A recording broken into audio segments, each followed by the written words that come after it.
language class. Our lesson today is Kopu Tangata, family. Papa, father. Mama, mother. Tamariki, children. Tamaine, daughter, girl. Tamaroa, son or boy. Pepe, baby. Tamaiti, child or sibling.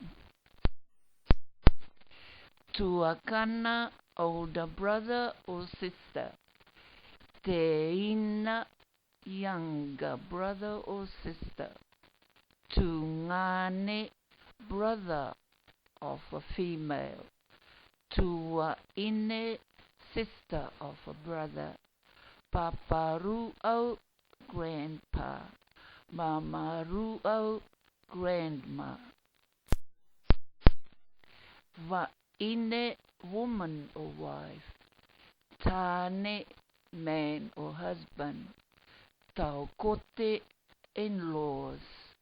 Taukote, tane, brother-in-law.